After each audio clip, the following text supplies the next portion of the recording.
Hello students, welcome back to my channel Shipra classes. जैसा कि आप सभी को पता है कि आने वाले 2 दिन बाद सीटेट का एग्ज़ाम होने वाला है, तो ज़्यादा समय मैं आप लोगों का नहीं लूँगी। मैं आपको थोड़े से टिप्स देना चाहूँगी जिससे आप अपने एग्ज़ाम को क्रैक कर पाएँ। आई होप आपके लिए वो बेनिफिशियल रहेगा। सभी जानते हैं इस चीज़ को कि एग्ज़ाम को क्रैक करना बहुत ज़्यादा इम्पॉर्टेंट हो गया है। आगे आपको और अपकमिंग एग्ज़ाम्स में बैठना है तो फर्स्ट ऑफ ऑल आपको सीटेट का एग्ज़ाम क्वालिफाई करना होगा, वो पेपर 1 हो या पेपर 2 हो। ठीक है, तो चलिए स्टार्ट करते हैं। कुछ स्टूडेंट्स के क्वेश्चंस थे कि हमें टाइम कैसे मैनेज करना है, हमें वॉच पहननी है या नहीं पहननी है, ओएमआर शीट कैसे फिलअप करनी है। कुछ बेसिक क्वेश्चंस हैं जो बच्चे फर्स्ट टाइम बैठते हैं तो उनके मन में ये डाउट्स आते ही हैं। जेन्युइन है ये, फर्स्ट टाइम बच्चों को नर्वसनेस होती है। तो फर्स्ट ऑफ ऑल आप बिल्कुल इजी कंफर्टेबल ड्रेसअप होके जाइए, जिसमें आपको 2.5 घंटे बैठना है, एग्ज़ाम देना है। तो आप जितने ज़्यादा कंफर्टेबल होंगे आपको उतना ही माइंड आपका कूल रहेगा और आप अच्छे से एग्ज़ाम दे पाएंगे।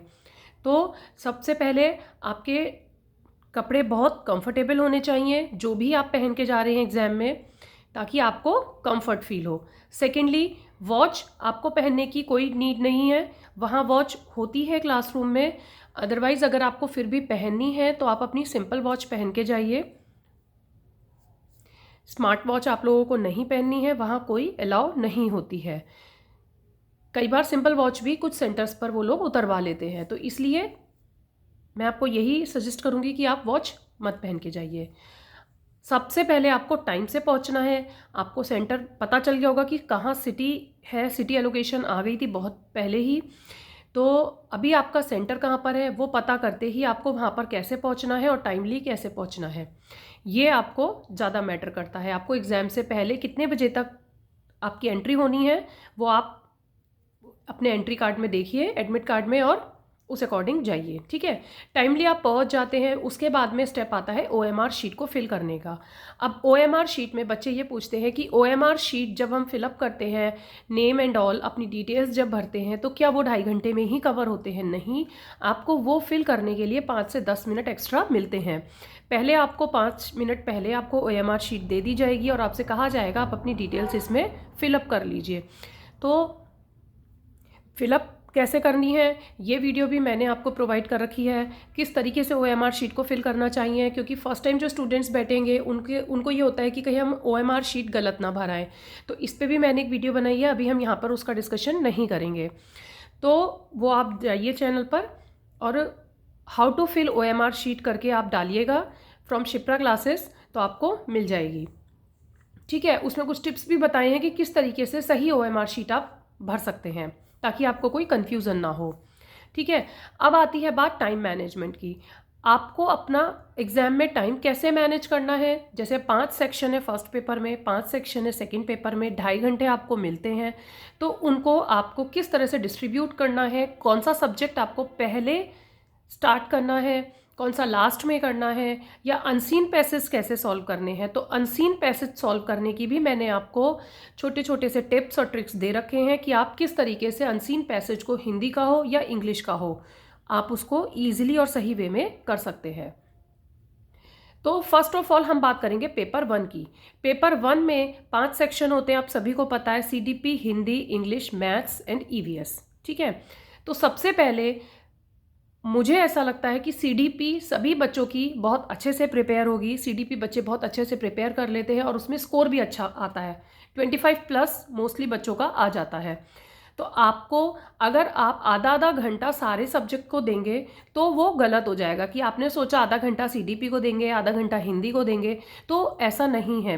आपको हार्डली 15 मिनट्स में सीडीपी के क्वेश्चंस को सॉल्व करना है। वो तो आप तभी कर सकते हैं जब आपकी प्रैक्टिस अच्छी होगी। इसलिए मैं आपको पहले भी बोल रही थी कि आप प्रैक्टिस कीजिए जितनी ज़्यादा कर सकते हैं। तो 15 to 20 मिनट्स में आपको हिंदी एंड 15 to 20 मिनट्स में आपको ईवीएस। अब जब आपका 40 मिनट्स, मैक्सिमम टू मैक्सिमम आपको 40 मिनट्स लगाने हैं सीडीपी एंड ईवीएस को सॉल्व करने में। ठीक है, अब 40 मिनट्स में जब आपका ये पेपर सॉल्व हो जाएगा, उसके बाद में आप हिंदी और इंग्लिश पे मूव कीजिए। आपकी हिंदी ज़्यादा स्ट्रॉन्ग है तो आप हिंदी को कवर कर सकते हैं पहले, और अगर आपका इंग्लिश ज़्यादा स्ट्रॉन्ग है तो आप इंग्लिश को भी पहले कवर कर सकते हैं। वो डिपेंड करता है आप पे, ठीक है। तो अब वो 40 मिनट्स जो आपने सीडीपी और ईवीएस में दिए, अब ऐसे ही आपको 40 मिनट्स हिंदी और इंग्लिश में देने हैं।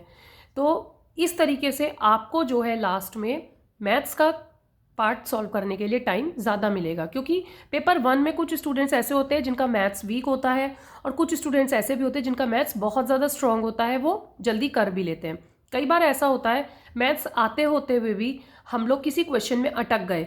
तो कई बार ऐसा होता है कि एक जेन्युइन प्रॉब्लम मैं बता रही हूँ ह्यूमन बीइंग की, कि वो अपने ईगो पे ले जाते हैं कि नहीं, ये मेरा तो मैथ्स बहुत अच्छा है, फिर भी मुझसे क्वेश्चन क्यों नहीं सॉल्व हो रहा, अब तो मैं इसे सॉल्व करके ही रहूँगा, या मैं इसे सॉल्व करके ही रहूँगी। ऐसा मत कीजिएगा। अगर आपको क्वेश्चन सॉल्व नहीं हो रहा है तो आप तुरंत उसमें 2-4 मिनट ना वेस्ट करके आप सेकंड क्वेश्चन पे मूव ऑन कर जाइए। हो सकता है उन 2-4 मिनट में आपके आगे के 2-4 क्वेश्चन सॉल्व हो जाए।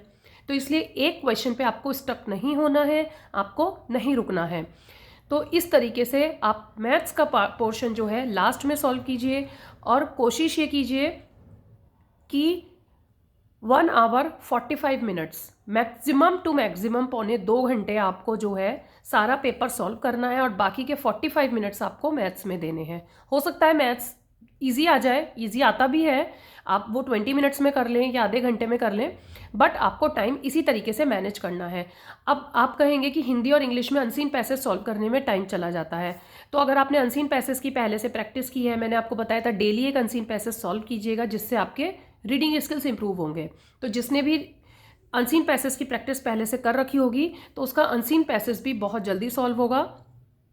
और एक वीडियो जो मैंने अपने चैनल पे प्रोवाइड कर रखी है, आप उसको देख लीजिए। उन टिप्स के थ्रू भी आप जल्दी से जल्दी अनसीन पैसेज को सही तरीके से सॉल्व कर सकते हैं। तो इस तरीके से आप पेपर 1 को सॉल्व कर सकते हैं और अपना टाइम मैनेज कर सकते हैं। क्वेश्चन आपको कोई नहीं छोड़कर आना है, क्योंकि कोई नेगेटिव मार्किंग नहीं है, पेपर ऑफलाइन है। बहुत काम होके बहुत शांत दिमाग से आपको पेपर को सॉल्व करना है। इसी तरीके से अब हम मूव करते हैं पेपर 2 पे। पेपर 2 में क्या करना है, कुछ स्टूडेंट्स होंगे जो मैथ्स एंड साइंस के होंगे और कुछ स्टूडेंट्स होंगे जो एसएसटी के होंगे, ठीक है। तो पेपर 2 में भी आपको क्या करना है, सबसे पहले आपको सीडीपी का सेक्शन पूरा करना है। पेपर 2 की भी सीडीपी ज़्यादा टफ नहीं आती है, उसको भी आप 15 to 20 मिनट्स में सॉल्व कर सकते हैं। उसके बाद में सेम एज इट इज़ जैसे हमने पेपर 1 में किया, आपको हिंदी और इंग्लिश सॉल्व करना है।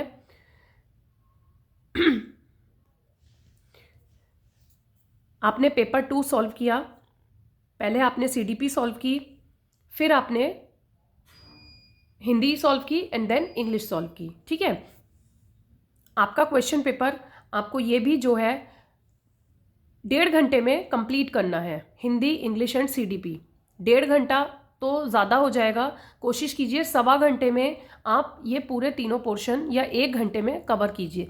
क्योंकि जो साइंस के स्टूडेंट्स हैं उनमें थोड़ा सा मैथ्स डीप पूछा जाता है सेकंड पेपर में, तो उसमें टाइम ज़्यादा लग जाता है, कैलकुलेशन ज़्यादा होती है, और एसएसटी में भी आपको थोड़ा सा सोचना पड़ता है। तो इसलिए आप मान के चलिए कि आपको 1.25 घंटा जो है एसएसटी के लिए रखना है, और अगर साइंस और मैथ्स के स्टूडेंट हैं आप, तो आपको एटलीस्ट 1.25 घंटा, आपको 1.25 से 1.5 घंटा आपको मैथ्स और साइंस के लिए रखना है, ठीक है। तो आप टाइम पे ध्यान रखिएगा, टाइम के अकॉर्डिंग क्वेश्चन को सॉल्व कीजिएगा, और मैथ्स के किसी भी क्वेश्चन में आपको स्टक नहीं होना है। अगर वो नहीं समझ में आ रहा है तो आपको उससे वहीं छोड़ के सेकेंड क्वेश्चन पे मूव ऑन करना है। लास्टली आपका कोई क्वेश्चन बचता है तो आप जो है उसे गैस वर्क के थ्रू भी कर सकते हैं, अपना गैस भी लगा सकते हैं। एजुकेशनल गैस हम बोलते हैं जिसे, तुक्का हम उसको नहीं बोलेंगे, एजुकेशन में तुक्के नहीं चलते हैं, ठीक है। बाय लक आपका कोई तुक्का लगा के ठीक हो जाए, एजुकेशनल गैस आप यूज़ कर सकते हैं। टाइमली आपको क्वेश्चन पेपर को सॉल्व करना है। यही छोटी छोटी सी टिप्स थी। और अगर इसके बाद भी आपके मन में कोई क्वेश्चन ऐसा है जो आप पूछना चाहते हैं एग्जाम से पहले, तो मुझे कमेंट सेक्शन में कमेंट करके बताइएगा। मैं पूरी कोशिश करूंगी कि आपकी हेल्प कर पाऊँ। या उससे पहले आपको कोई पर्टिकुलर किसी टॉपिक पे वीडियो चाहिए, अभी आपके पास 2 दिन है, तो आप वो भी मुझे बता सकते हैं। इस टाइम पे आप सिर्फ और सिर्फ रिवीजन कीजिए, कोई नया टॉपिक मत स्टार्ट कीजिए।